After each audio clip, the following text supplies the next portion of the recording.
Luis Guzmán, el neurólogo.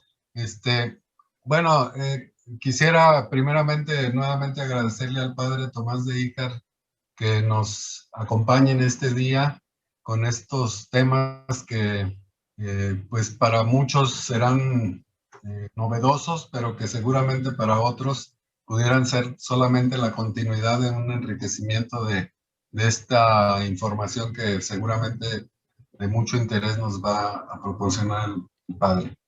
El hospital en este año cumple 125 años de antigüedad, de estar, digamos, cuidando la salud de nuestros asistentes, de los pacientes, de sus familiares, incluso de nosotros mismos, porque pues a veces requerimos también servicios de mantenimiento preventivo y correctivo, como en todo, ¿no? Entonces estamos contentos también por eso y celebrando en una especie de año jubilar que se cumple el día 16 de octubre de este año, los 125 años. Entonces estas sesiones, además de ser pues de interés, complementan precisamente el programa de actividades que estamos desarrollando para festejar precisamente estos 125 años que no se cumplen todos los días.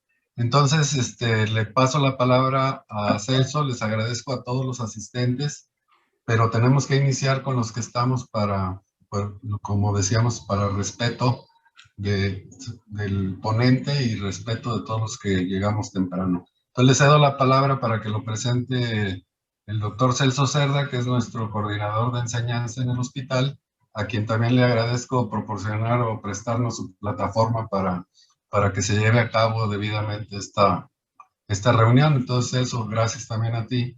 Y nuevamente gracias, padre, y estamos con los oídos atentos. Muchas gracias. Sí, gracias, doctor Gonzalo. Pues de mi parte les doy la más cordial bienvenida a esta sesión general del hospital. Y pues tenemos un invitado muy especial esta mañana. Me voy a permitir dar lectura a un breve currículum del padre Tomás de Ícar González Ornelas, para lo cual daré lectura en este momento. El padre Tomás de Ícar Ornelas es licenciado en Derecho, en Filosofía y en Teología, profesor investigador honorario del Colegio de Jalisco, con posgrado en Historia de la Iglesia en América en proceso de titulación. Es presbítero del clero de Guadalajara.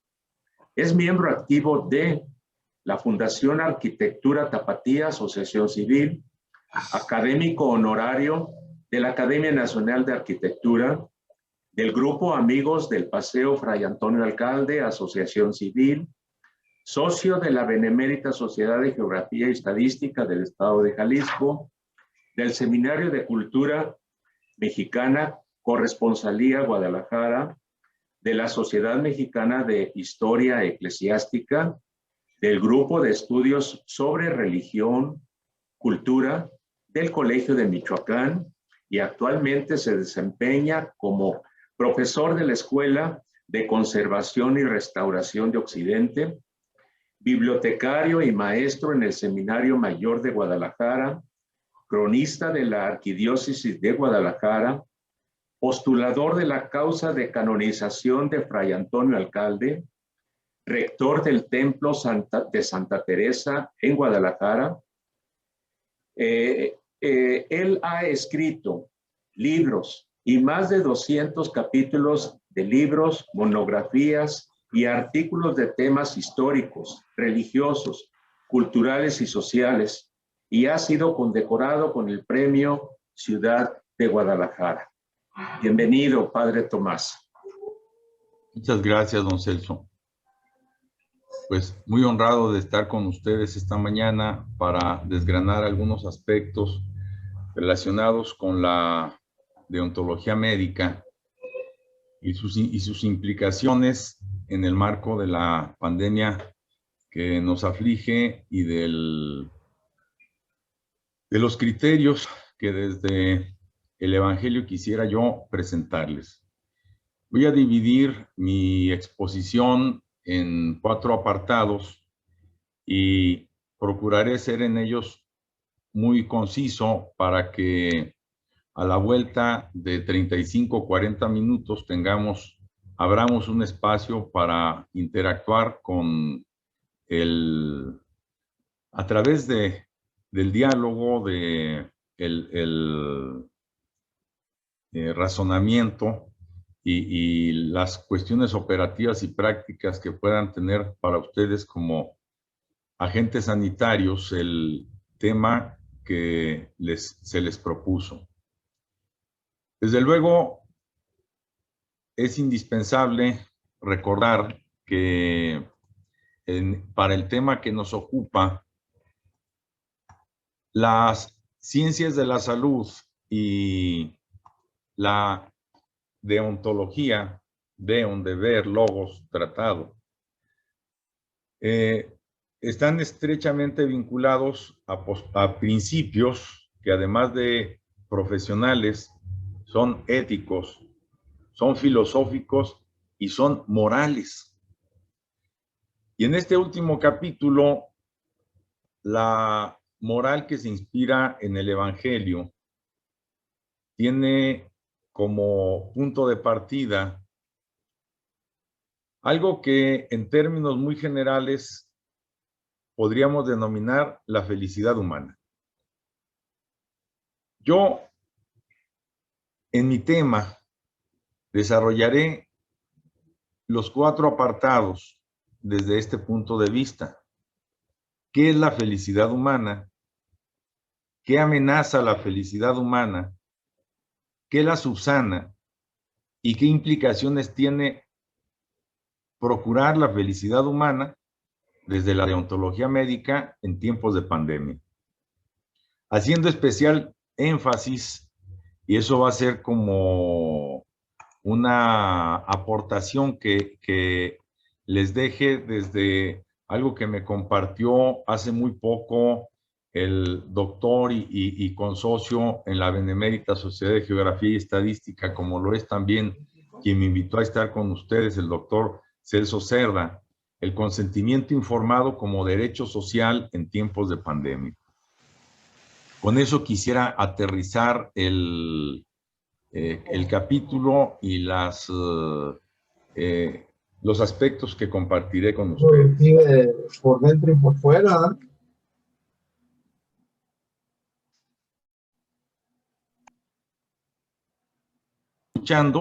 ¿Me están escuchando? Sí, yo lo escucho perfectamente bien. Ah, es que algo me hizo dudar que me estuvieran escuchando. Bien. Ah, bueno. Quizás se quedó algún micrófono encendido. Bueno, les compartía que en los 4 bloques que voy a abordar en mi presentación comienzan desde un punto de partida que es la felicidad humana. Y una afirmación que en este y en otros foros he tenido la oportunidad de desarrollar en términos muy puntuales y muy esquemáticos. Y bueno, pues espero que estén de acuerdo conmigo, que nacimos para ser felices, que a diferencia de los demás vivientes y de las demás criaturas, nuestro linaje tiene la capacidad para asumir la felicidad como meta suprema de su vida. Ahora bien, y aquí entran ya los postulados éticos, filosóficos, humanistas y humanitarios del cristianismo. Nacimos para ser felices haciendo felices a los demás. Y es que lo que nos separa de los otros vivientes, del reino vegetal y del reino animal, es que procuramos nuestra felicidad más allá de los parámetros acotados a nuestra naturaleza. Es el caso que los demás vivientes aspiran y procuran y tienen herramientas para conservar su naturaleza.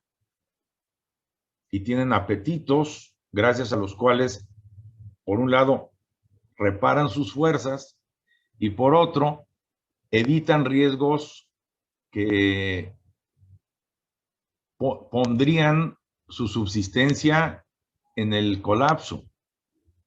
Otro apetito les lleva también a reproducirse y en esto incluso a complementarse con los demás, las demás criaturas. Piensen, por ejemplo, en el proceso de la polinización y quién engendra a quién.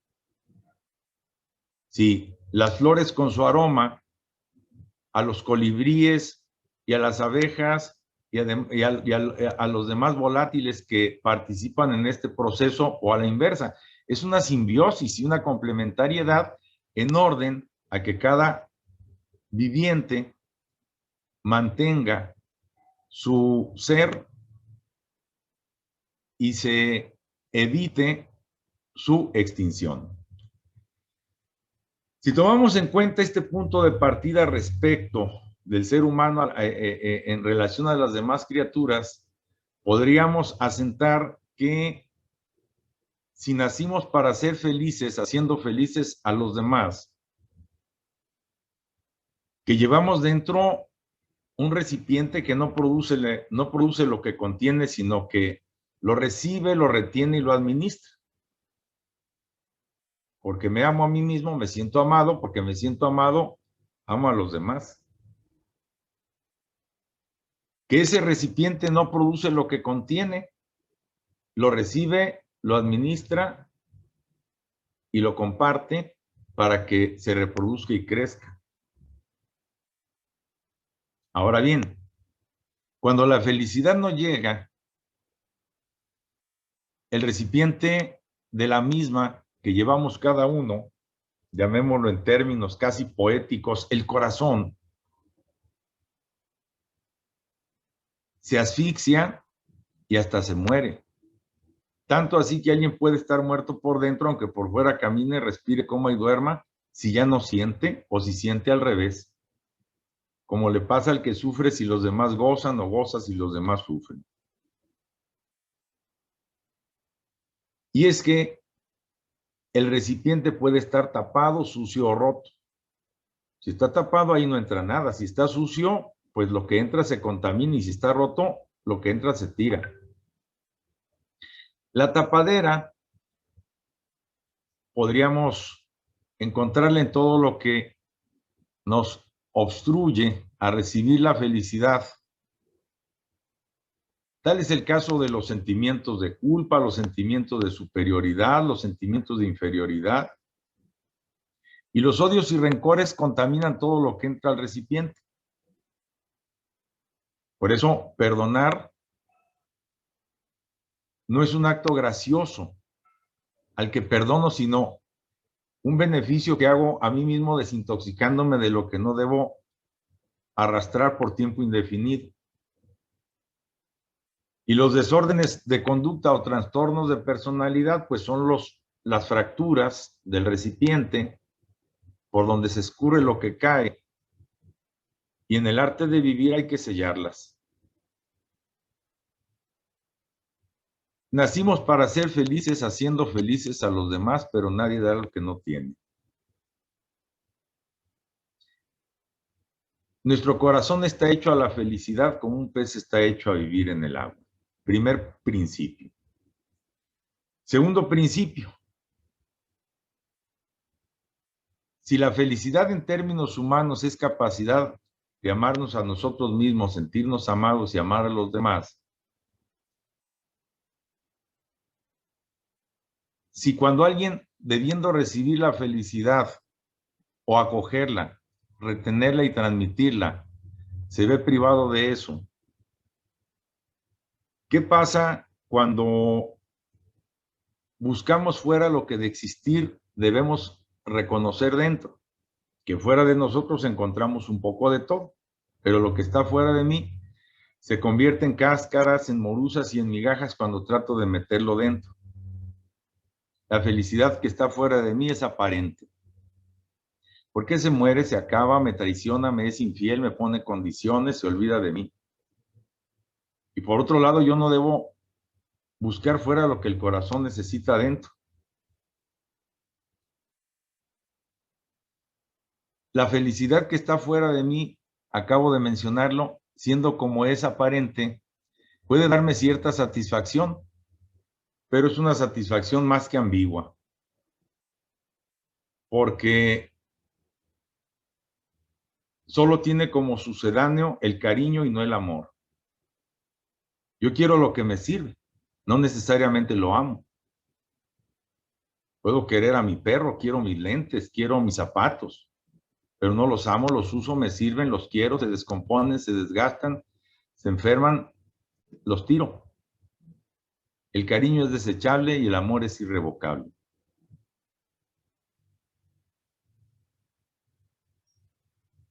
Ahora bien, necesitamos sentirnos amados, intensamente amados, hasta el último cabello amados, pero amados desde dentro. Por un amor que ni se muera, ni se acabe, ni me traicione, ni se olvide de mí, el amor en estado puro. Los creyentes llamamos Dios al amor en estado puro.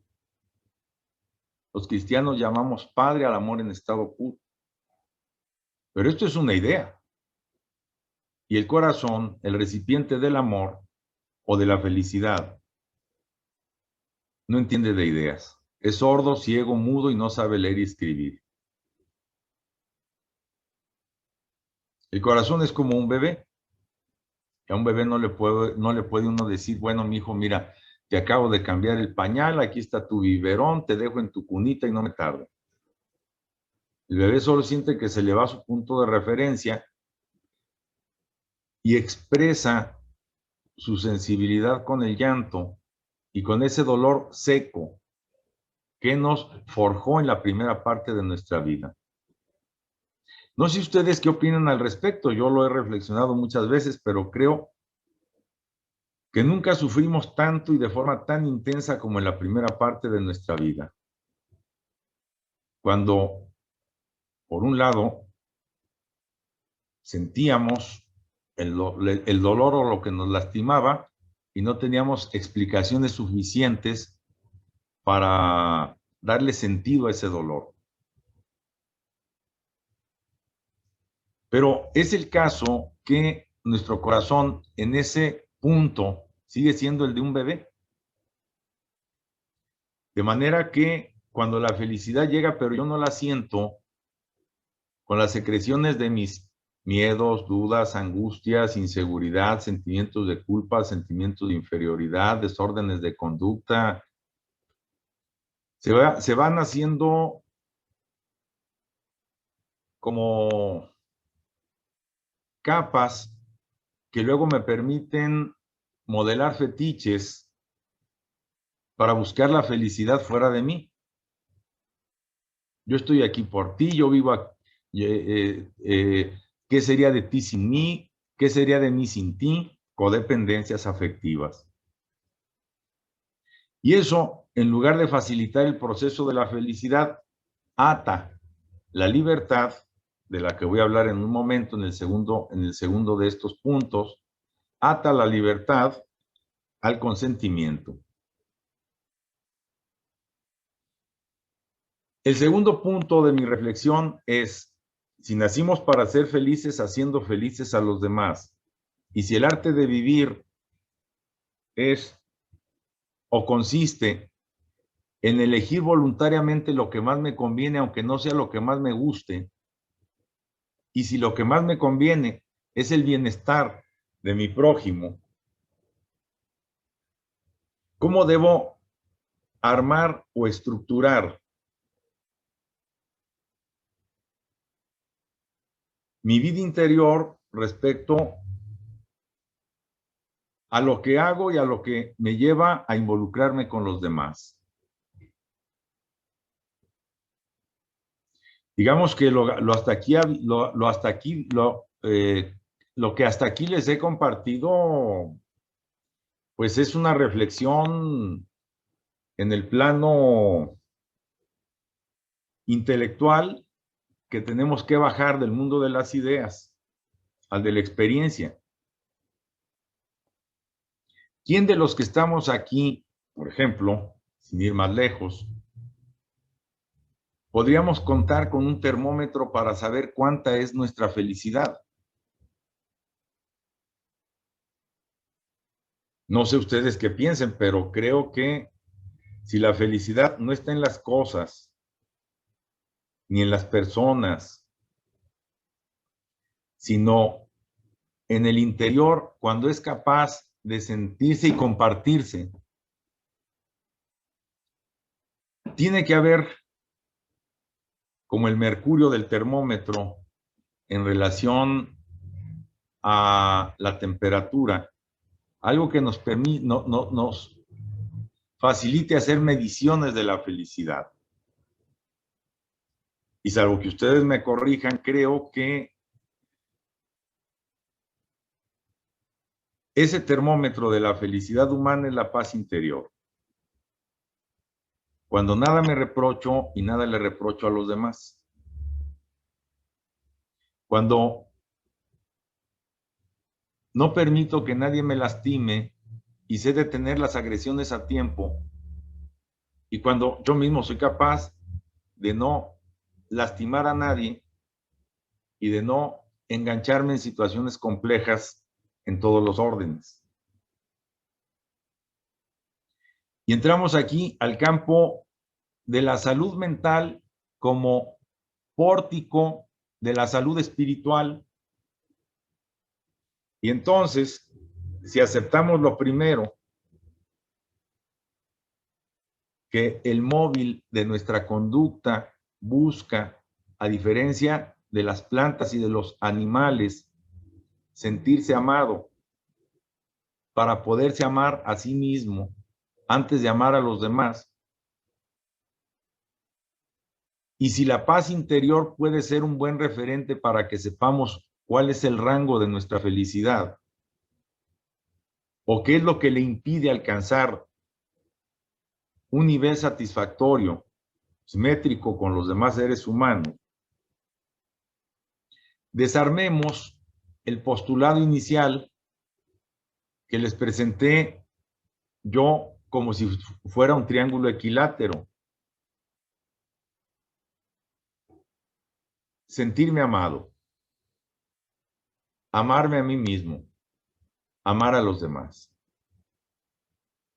La experiencia del amor como el fundamento o base de lo que venga luego. La capacidad para retenerla y para compartirla.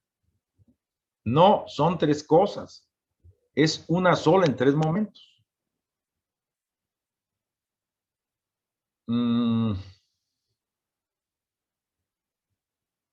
¿Cuándo comenzamos a ser felices? ¿Cuándo comenzamos a ser responsables de nuestra felicidad y de la felicidad de los demás? ¿Cuál es la marca de la vida adulta? Y en este caso, entendiendo no por capacidad jurídica que se alcanza aquí a los 18 años, acá a los 21, o puede ser antes o después, una cronología convencional. Les voy a proponer como marca de la vida adulta la conciencia del propio valer. ¿Alguien es consciente de lo que vale cuando reconoce dentro de sí talentos, cualidades y virtudes tantos como para no sentirse inferior a nadie, pero también limitaciones y defectos tantos como para no sentirse superior a nadie? Mantener en equilibrio los platos de esta balanza o procurar que el fiel de la misma, de su vara, esté al centro, viene a ser la marca de la vida adulta. De manera que si alguien a los 14 años ni se siente inferior, ni se siente superior a nadie, es adulto, pero puede tener 90 y no ser tan humanamente inmaduro como lo fue desde siempre, por no resolver cuestiones a veces ligadas con su historia personal, a veces con malas decisiones, a veces con circunstancias que se tienen que asumir alguna vez. Bien. Aquí me atrevo a darle una temporalidad a la conciencia del propio valer. Creo que comienza con la vida y termina con la vida. Ustedes podrían explicar esto mejor que yo, pero yo solo les comparto lo que alcanzo a entender desde mi perspectiva, que los seres humanos comenzamos a chupar la felicidad desde que fuimos concebidos. Digamos que al tiempo que comenzamos a hacer, también nos convertimos en contenedores de afectos, de emociones, de valores, donde, bueno, si mi madre recibió la noticia de que estaba embarazada de mí, como si le hubieran dicho que tenía un tumor canceroso, pues no es lo mismo a que lo haya hecho absolutamente consciente y deseosa de que eso pasara, abierta a la vida. Y que quien reciba una acción tan violenta como la que describí apenas, ser fruto de un embarazo o no planeado o no deseado, pues ya solo por eso va a llevar una cicatriz y una marca o una herida que nunca va a dejar de sangrar. Volvamos a los platos de la balanza emocional que garantiza la conciencia del propio valer. Esto es la paz interior. Si están de acuerdo conmigo, espero. De que alguien tiene paz cuando nada se reprocha y nada le reprocha a los demás y que para eso se necesita esta armonía o equilibrio, no valgo más ni valgo menos. ¿Cuándo? Y si la marca de la vida adulta comienza, ¿qué será? ¿A los 7 años? Cuando entramos a la edad de la razón. Cuando ya somos capaces de empezar a distinguir que no siempre tenemos que buscar estar por encima o que no tenemos por qué sentirnos abajo de nadie. Porque miren, cuando los platos de esta balanza no están en equilibrio, yo estoy aquí o estoy aquí. Si solo me veo desde mis talentos, cualidades y virtudes, ya no soy consciente de lo que valgo. Necesito encaramarme siempre a un pedestal para ver desde allá los demás pequeñitos. No me doy cuenta que ya no camino, sino que estoy dando vueltas sobre mí mismo y en el pedestal de mi ego, perdiendo de vista a los demás. Los platos de la vida emocional y existencial en reposo me permiten distinguir un punto de partida y un punto de llegada. Saber de dónde vengo y a dónde voy. ¿Qué quiero y cómo voy a conseguir lo que quiero? ¿Qué debo cortar, podar, arrancar, volver a sembrar dentro de mí para no ser un barbecho reseco, sino un vergel? Y bueno, desde esa perspectiva,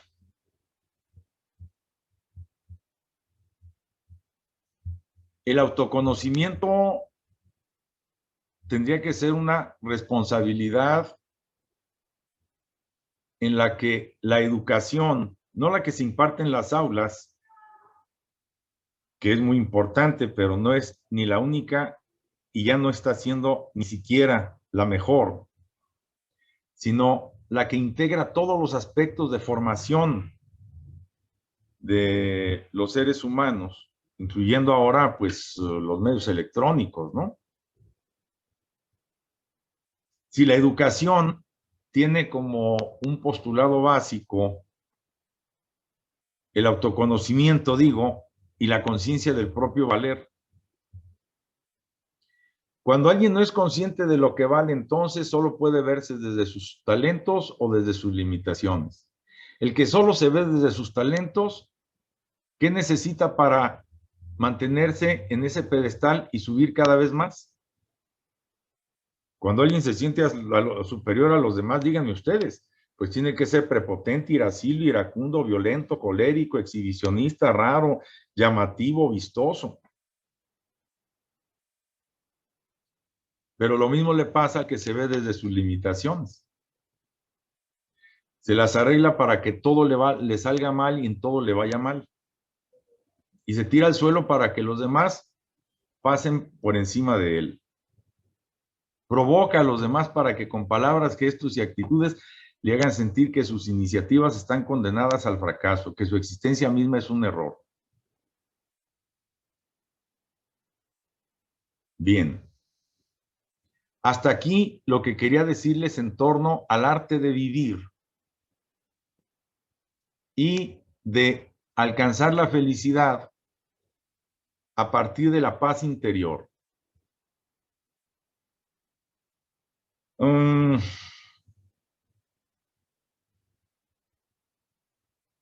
Cuando una personalidad se ha fracturado, es decir, cuando no hay en ella el reposo entre sus talentos, cualidades y virtudes y sus limitaciones y defectos, cuando yo solo me veo desde aquí o desde aquí, lo más paradójico del caso es que estos dos extremos resulten huérfanos y complementarios. Y que quien solo se ve desde sus talentos busque a quien solo se ve desde sus limitaciones. Y que desde el liderazgo que ejerce, porque es líder natural, atrae, seduce, convence, intimida, busca al que se siente desguarecido, débil, necesitado.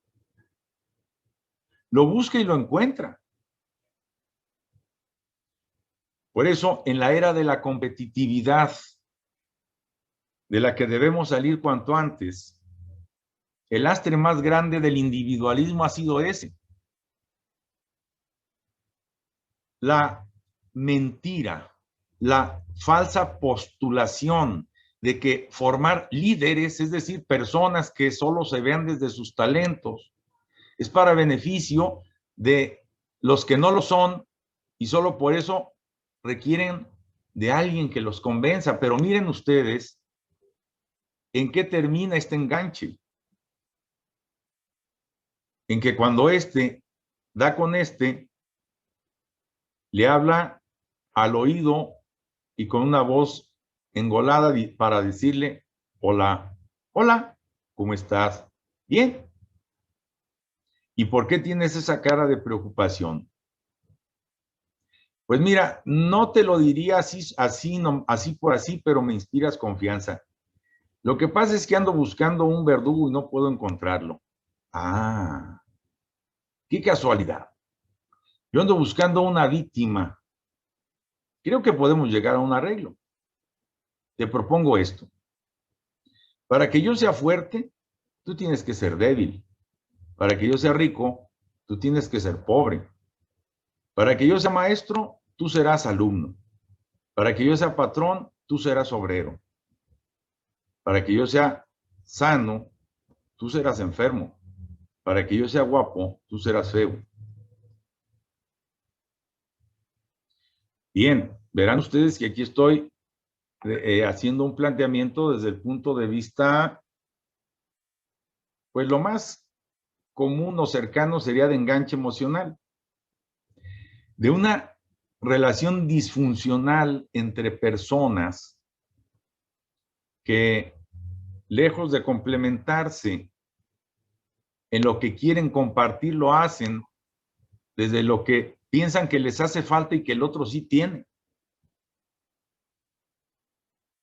Y bueno, allí es donde la tendencia a buscar a víctimas y victimarios, a inocentes y a culpables, a verdugos y caídos, no es tan clara como parece, ni siquiera para las leyes. Bueno, estoy a punto de abordar la cuarta parte de mi participación, que vendría siendo la más aterrizada en el tema que se les propuso desde el principio. La deontología médica en tiempos de pandemia y de pospandemia. Al calor de lo que les acabo de compartir, que es un tema que he manejado los últimos 25 años con cierta frecuencia. Y también les confieso que he tratado de vivir y aplicar con altibajos grandes en mi propia vida. Creo que a ninguno de ustedes les es ajeno que la salud del cuerpo y la salud del espíritu no están separados, sino que forman un todo, al grado que la primera podría estar quebrantada mientras la segunda robustecida. Es más, que la primera casi siempre se quebranta si la otra no está bien. Es más, que la salud del cuerpo es el fruto de la salud del espíritu. Con esto quiero avanzar a mostrarles cómo una deontología médica que se precie de serlo, según mis cuentas, tiene que estar anclada no en un manual de procedimientos, no en un código. Qué bueno que los haya y qué bueno que se sancionen para que se corrijan los abusos, pero debe estar anclada en la experiencia de cada uno. Y la experiencia que a mí, desde lo que pretendo ser un cristiano en un campo y en una competencia muy específicos, como ministro ordenado, como pedagogo, como conocedor de algunos temas jurídicos, sociales, es que le demos una vuelta a la moneda que hasta ahora nos ha servido para atender nuestros campos y nuestras competencias. Les pongo un ejemplo. Para un cura,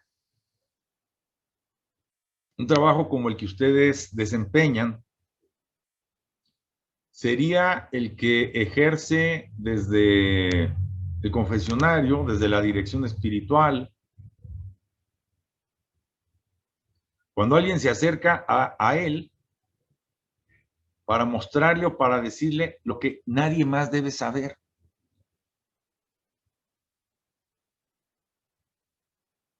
Les voy a platicar una experiencia que tuve. Solo me voy a reservar, porque sería el colmo que lo exhibiera. Tuve la necesidad, ya sobradamente adulto, digamos ya Si no tenía 40 años en ese momento, ahora tengo 55, pero si no tenía 40 años, no me faltaría mucho para tenerlo.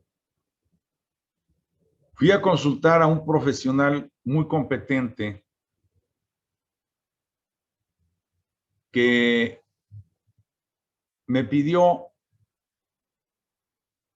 dejara en la silla todo lo que llevaba encima, lo cual era muy razonable porque, bueno, pues traía un problema de dermatitis aguda en distintas zonas del cuerpo. Y lo hice como nunca lo había hecho, así en esas condiciones de que un varón me diga quítate la ropa y el señor, todavía médico de los demás antes, ni sé si se puso guante en ese momento, pero me revisó bien. Su diagnóstico fue muy bueno, sus observaciones me sirvieron mucho, estoy muy agradecido con él. Bueno, eso que ustedes pueden hacer sin que a nadie le escalde. Yo, o sea, jamás por aquí tuve una brizna de sentirme incómodo, avergonzado, inhibido, ¿no? Porque hice algo que nunca había hecho porque se tenía que hacer y se acabó. Es lo que nos toca a los curas cuando alguien viene con un peso de conciencia así de grande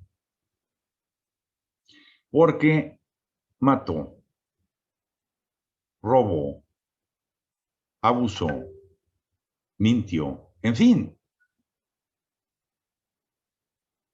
Bueno, mutatis mutandis, les pongo el caso entonces de lo que sí compartimos y de lo que no debemos olvidar, y más en estas circunstancias en las que estamos viviendo o por las que estamos pasando. Que hoy como nunca, quienes lleguen a nuestro taller necesitan recibir de parte nuestra 3 cosas: seguridad, transparencia, perspectivas. Seguridad respecto a que están acercándose a alguien digno de confianza. Transparencia de que no vamos a manipular, ni a sacar ventaja, ni a guardar silencio, ni a asumir posturas ambiguas en relación a nuestra conciencia. Y perspectivas para lo que desde nuestra formación y campo no nos toca hacer,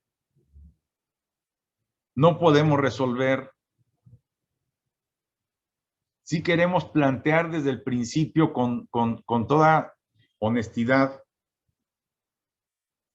Y eso lo quiero aterrizar en los 3 minutos que le quedan a mi participación, que ya se alargó más de lo que yo hubiera querido, en un material que el estimado doctor Rodrigo Ramos Zúñiga nos presenta como el consentimiento informado como derecho social en tiempos de pandemia. ¿Qué es el consentimiento informado? Es un proceso en el cual se comunica al usuario de los servicios de salud sobre su situación médica, aspirando a la comprensión clara de su condición y las alternativas disponibles en la toma de decisiones bajo un esquema de corresponsabilidad. Una vez definidas las implicaciones y respetando la autonomía de la persona, se consolida en un documento que forma parte del historial y expediente clínico. Muy estimados todos, ¿qué podemos hacer? Y aquí me incluyo, como profesionales de la salud, y aquí me incluyo, ustedes, la del cuerpo. el que les habla por esta vez, la del espíritu. Pero igual pudiera ser quizá yo un terapeuta, un psicoanalista, incluso un psiquiatra. ¿Qué podemos hacer para mantener en las circunstancias en las que estamos viviendo una definición clara de nuestra tarea y responsabilidad, sin transgredir ni vulnerar al débil, pero tampoco sin asumir responsabilidades que no nos tocan y no nos corresponden? Les propongo 3 cosas, y son con las que inicié. Que veamos el nivel y el rango de nuestra paz interior, de nuestra capacidad para armonizar con nosotros mismos, con los demás, con la naturaleza y con el creador de la naturaleza. Y la capacidad autocrítica que no debemos perder jamás para, de manera muy objetiva, ver hacia adelante en algo que ustedes saben también como yo, le ha permitido al ser humano adaptarse a las peores circunstancias. Oigan ustedes, si al tiempo de que cruzaban el estrecho de Bering, aquellos antepasados nuestros que vinieron de Asia en tiempos de la última glaciación persiguiendo mamuts, de 100 que lo hicieron, se murieron 80. Y si de los 20 sobrevivientes, uno alguna vez se desbalagó para adaptarse a vivir en el hielo, como otro lo hará luego en el desierto, y otro lo hará en la selva, y otro en las mesetas, y así. Si nuestros antepasados que vinieron de Asia siguiendo las corrientes marinas, en embarcaciones que no pasarían de ser de troncos mal atados, llegaron así, de Asia y de Oceanía, al cono sur, en tiempos remotísimos. Pregúntenles a los isleños de las islas de la isla de Pascua, pero luego, desde luego, al macizo continental, para después adaptarse a sobrevivir en las cordilleras de los Andes. Digo, si nuestro linaje ha dado pruebas de una tenacidad tan grande, a los cristianos nos toca ahora dar cuenta de por qué. La imagen y semejanza que nos regaló el Creador, que es como decir, la capacidad de amar y la libertad, que serían la esencia de la felicidad auténtica. Amar no es querer, les dije. Amar es salir de mí mismo y encontrarme en el otro. Y la capacidad de amar, y la libertad, elegir lo que más me conviene. Y lo que más me conviene es comunicarme con el otro y respetarlo y aceptarlo. Bueno. Yo ya terminé lo que quería compartirles y como me alargué demasiado, tal vez nos quedan 6 minutos para compartir algunas inquietudes. Muchas gracias.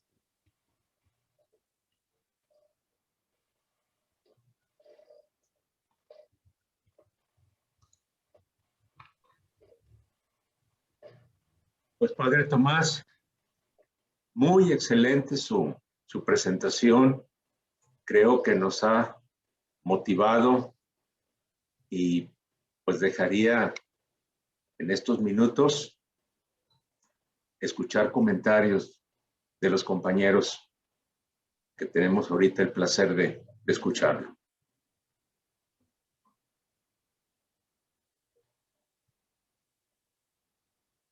Bueno, yo quería hacer el comentario, y más que el comentario es como el análisis y la similitud que tiene todo esto, que es en gran parte filosófico, con la salud, en relación a si esto que habla el padre Tomás de la paz interior también tiene sus patologías, sus enfermedades, que seguramente son todos esos términos que se utilizaron de egoísmo, egocentrismo, la superioridad, la inferioridad, etc. Entonces, esas las podríamos considerar como entes patológicos, pero ¿cuál sería su recomendación como para el tratamiento? Porque quien perfila de esa manera difícilmente podremos, al menos en lo personal, creo yo que como que es difícil ayudarle a sanar y que recupere esa salud que hago esa analogía con la salud de la paz interior. Entonces, ese sería como una observación que en este momento estoy haciendo con esa asociación salud-enfermedad, pero en este caso encaminado a la paz interior.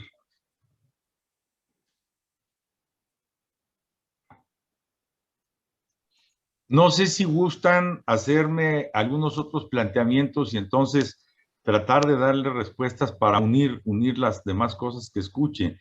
Le agradezco mucho, don Gonzalo, y trataré de responder. O no, ¿sabe qué? No se nos vayan luego a mezclar las cosas. Mire, escuchándolo, se me ocurría lo siguiente.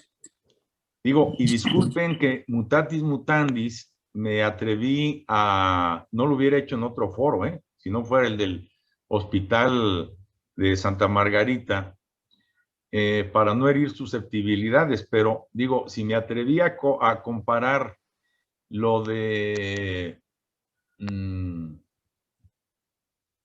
el Ministerio de los Agentes de la Salud respecto al Ministerio Ordenado, evocando, lo hice así deliberadamente, esa biografía de Taylor Cowell de San Lucas que se llama Médico de Cuerpo y Almas, es que en efecto, y eso sí, les doy mi palabra que nunca antes se me había ocurrido, que lo que ustedes hacen en su consultorio es lo que hacemos los curas en el confesionario. Es decir, como cuando íbamos, porque ya no se usan, al taller del zapatero remendón para que le pusieran media suela a nuestro calzado, ¿no? O que le cambiaran los tacones o les pusieran protectores de esos metálicos que antes se usaban. Digamos que recibimos situaciones extremas para prolongar hasta donde se pueda la vida de un ente que llegó en mal estado. En realidad, don Gonzalo, no nos tocaría a los agentes de la salud, me voy a incluir arbitraria, bueno, más bien me voy a incluir en sentido lato, ante ustedes por esta charla. No nos toca resolverle su problema a los demás. Nos toca, sí, acompañar al que acude a nosotros con la mayor honestidad posible desde nuestra experiencia y desde nuestra formación y desde nuestra capacidad. A semejanza, ahí sí, esto es absolutamente evangélico, de lo que hacía nuestro Señor. Dígame usted, don Gonzalo, nuestro Señor Jesucristo iba buscando a los enfermos o los enfermos se acercaban a Él.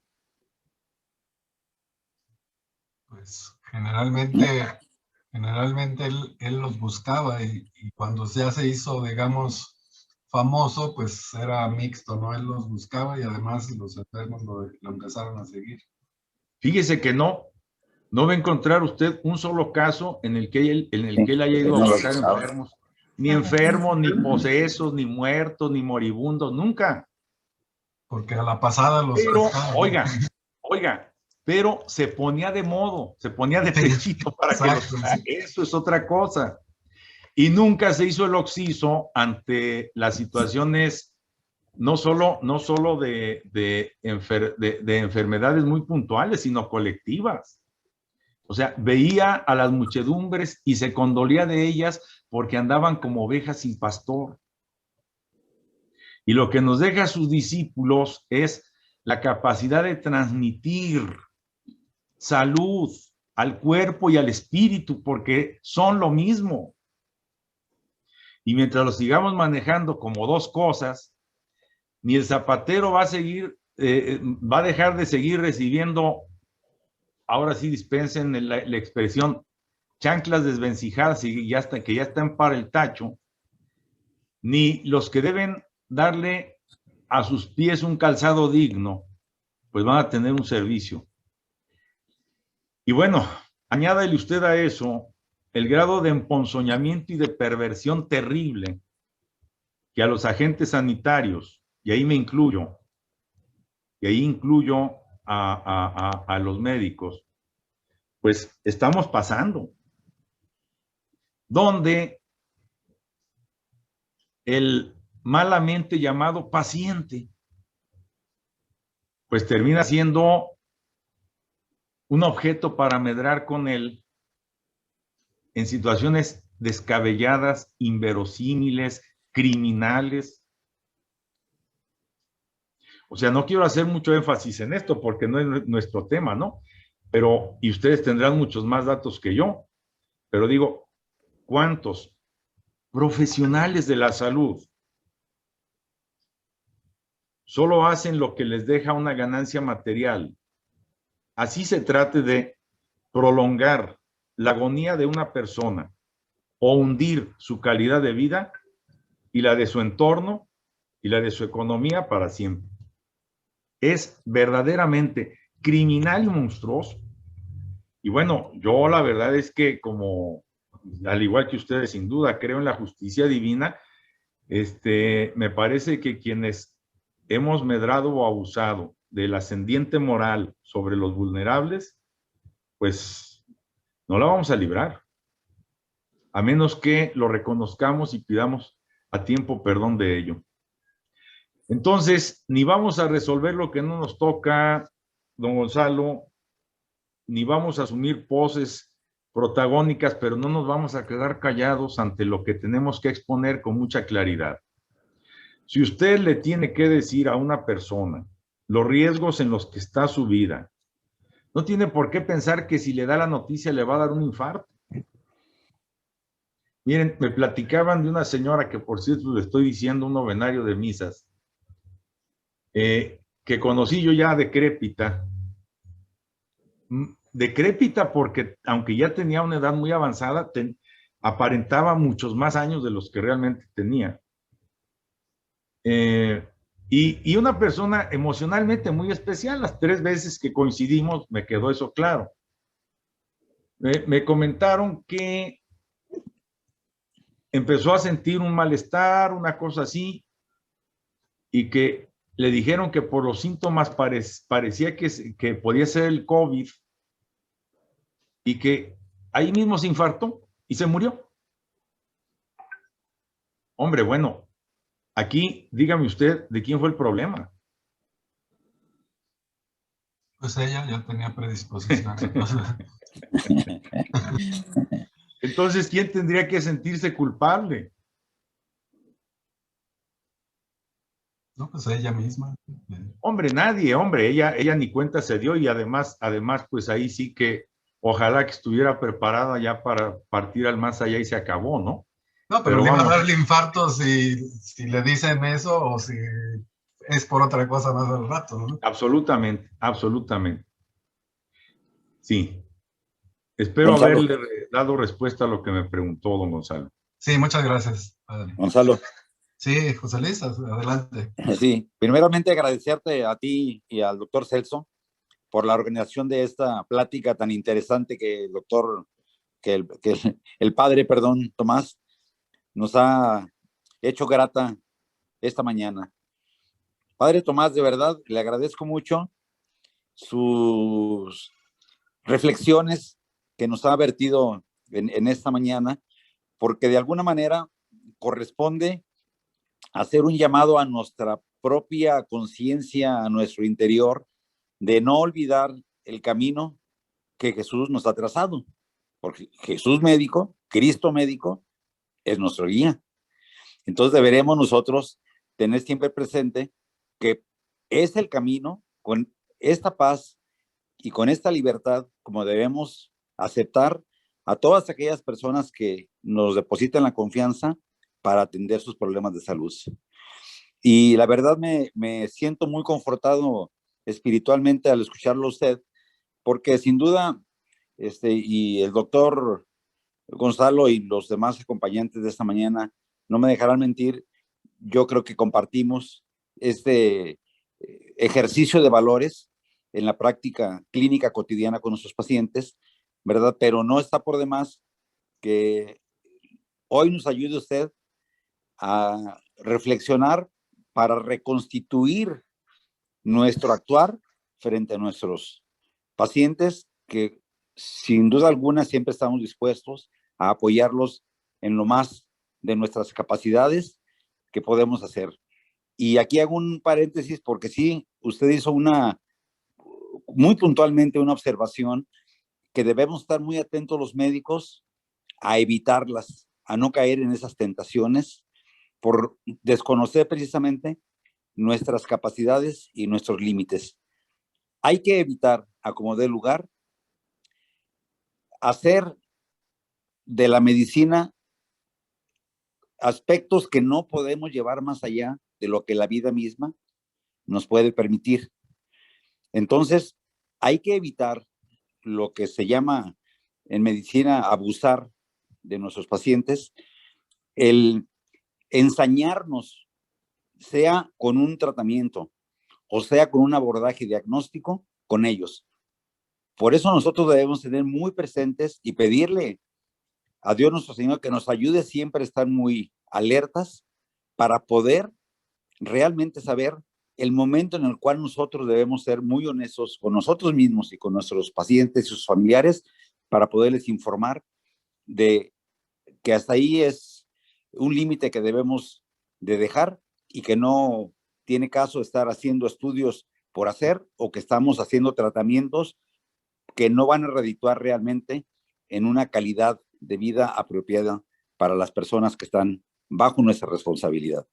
Y por último, también quisiera que me hiciera favor de ayudarme porque seguramente usted lo sabe y mis compañeros que me escuchan también, hay personas que vienen a nuestra consulta y podemos encontrarlos en dos sentidos.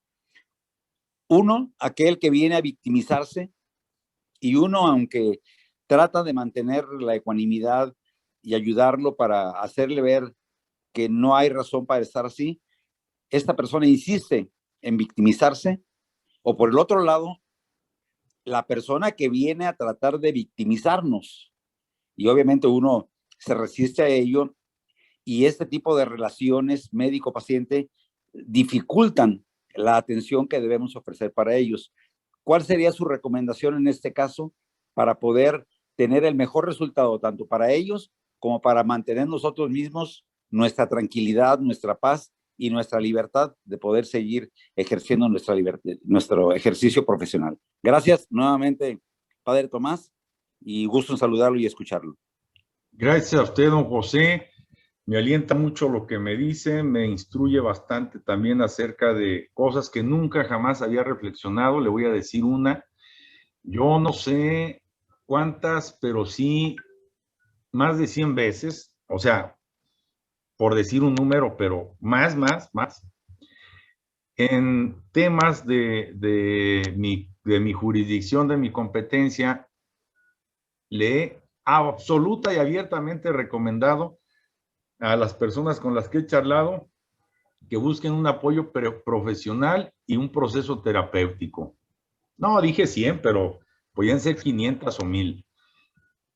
En un ministerio de 24 años. Ahora, díganme ustedes cuándo alguna vez en el marco de sus consultas como médicos del Hospital de Santa Margarita no del hospital civil donde podrían tener problemas, o del hospital del IMSS o del ISSSTE, digamos, donde no hay este San Benito de la herencia anticlerical tan pesada que seguimos arrastrando en una cultura esencialmente cristiana y católica. Bueno, en el que ustedes incluso, al menos con una alusión tan sencilla, oiga señor, oiga señora, oye joven, y es más, si usted es creyente, le recomiendo que aproveche para, como un camino, como una opción, para que medite, para que haga oración, para que consulte, para que reciba el sacramento, qué sé yo. En algo tan elemental, por ejemplo, como podría ser la unción de enfermos. Hombre, ya saben ustedes, la unción de enfermos no es para que las personas que están agonizando, es para que el auxilio espiritual a través del Espíritu Santo fortalezca la salud del espíritu en primer lugar, que a veces, muchas veces lo he visto yo muchísimo, redunda también en la salud del cuerpo. Yo desde hace 17 años presto un servicio que se ha cancelado con esto de la pandemia, que conocerán ustedes, que se llama SANE, Servicio Asistencial Nocturno Espiritual. Y una vez al mes, el día 18, así como pieza fija, sea lunes, martes, miércoles, domingo, lo que sea, me toca de las 10:30 de la noche a las 6 de la mañana atender a quien llama por teléfono a una oficina donde hay 3 personas de guardia y el cura. Entonces, uno recibe la llamada, el chofer, el acompañante y el cura, vamos a alguna zona de la ciudad. A mí me toca el poniente, y por esa razón muchas veces he estado en Santa Margarita, en urgencia sobre todo. A esas horas, puede ser la medianoche, la 1 de la mañana, las 2. Es como una idea que se me ocurre ahora respecto a lo que usted me dice. Mire, para no colocarnos en un plano de superioridad respecto al que se presenta ante nosotros más vulnerable y frágil, la ascendencia moral que tiene el médico al recibir, no lo llame ya paciente, a la persona que acude, es como si yo dijera, yo voy a recibir a un pecador. Hombre, chintrolas, y esos vamos, pues todos somos pecadores, ¿no? Y todos somos enfermos también, si bien se ve. Bueno, tendría que ser eso. Le voy a platicar, ya para ponerle punto final a esto, algo por lo que pasé yo hace poco. Tuve un accidente en el que no se me fue la vida porque Dios no quiso, pero me caí de andando en bicicleta, me fui de cabeza, y en la base del cráneo se me hicieron 9 fracturas. Y un hueso que yo hasta entonces supe que existía, que se llama peñasco, no se hizo polvo, pero se hizo pedazos. Porque el guamazo lo recibió el casco, pero en esta parte, en la cara y en la base del cráneo, pues tuvo muchas fracturas. Entonces, al tiempo de mi recuperación, en la que no sufrí dolores ni molestias, sí incomodidades que yo creía que se iban a pasar muy rápido. Yo no me di cuenta de la gravedad de mis lesiones hasta que me lo explicaron y vinieron otros estudios. Un médico eminente en el campo de la neurocirugía me dijo, mire, si antes de 6 meses usted no se somete a este procedimiento y a esto, mire, se le va a caer la cara, se le va a abrir el ojo y se le va a secar, no va a poder articular palabras. Hombre, yo traía una parálisis facial horrorosa y para comer tenía que levantarme con los dedos, los labios, para no masticarme cada vez que intentaba hacer algo, y veía horrendo y esto. En cambio, otro profesionista no menos eminente que él, y lo puedo decir aquí en público, pues total, del otro no les voy a decir nada, don Rodrigo Ramos se fue al otro extremo. Mire, es muy pronto para saber nada, y yo creo que usted le puede apostar a que su salud tendrá, y me dio elementos sin fantasías, Y bueno, me quedó la parálisis facial, perdí un oído, pero se equilibraron los músculos de la cara, y a menos que me ponga aquí a gesticular o a reír, usted no se daría cuenta que tengo una parálisis facial irrevocable. Y que tuve que aprender muchas cosas desde el principio. Pero entonces le comento dos posturas bien intencionadas, sanas, de profesionales, con el mismo rango de aptitud, pero una muy marcada, yo diría, por el mecanicismo positivista. Sí, intervencionista. Ajá. Y el otro, pues, por una expectativa que incluso yo diría, desde la fe, fue en mi caso, muy valiosa. Nunca lastimar a nadie vulnerable, nunca aprovecharse de su fragilidad y hablar con mucha claridad cuando se necesite, no le hace. Bueno, pues les agradezco su paciencia, espero que todo sea para bien y que pues volvamos a coincidir cuando don Celso o don Gonzalo o la providencia lo disponga. Gracias, padre Tomás. Muchas gracias por su ayuda.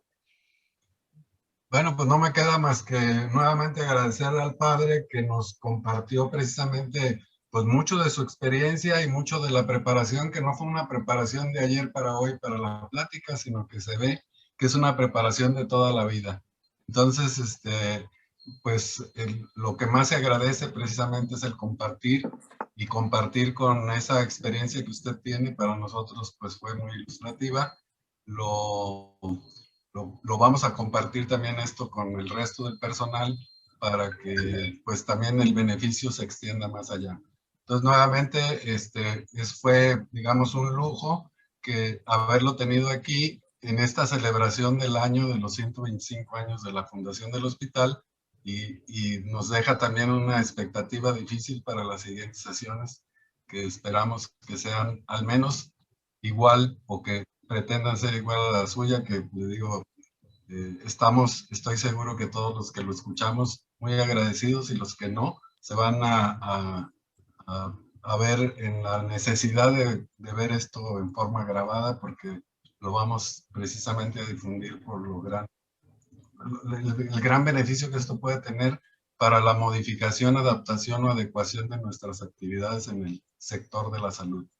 Muy amable, padre, pues le agradezco. Muchas gracias, don Gonzalo, y les dejo de tarea la lectura del artículo del doctor Rodrigo Ramos, El consentimiento informado como derecho social en tiempos de pandemia, que ya tiene don Celso, disponible para enviárselo de manera digital al que se lo pida. Pues muy agradecido. Muchas gracias. Celso, te cedo la palabra para que cierres la sesión. Gracias, Gonzalo. Pues no me resta más que unirme a estas felicitaciones a nuestro ponente de esta mañana, padre Tomás, muy agradecido por este enfoque tan especial que nos ha dado, que nos ha vuelto a que recordemos nuestros orígenes cuando hicimos el juramento Hipócrates, que se aplica perfectamente bien en esta época que estamos viviendo.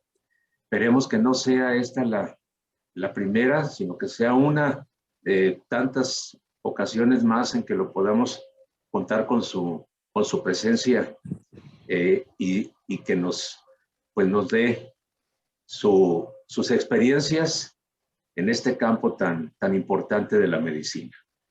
Gracias, y a los asistentes a esta sesión médica del Hospital Santa Margarita por su presencia, y nos vemos en la siguiente.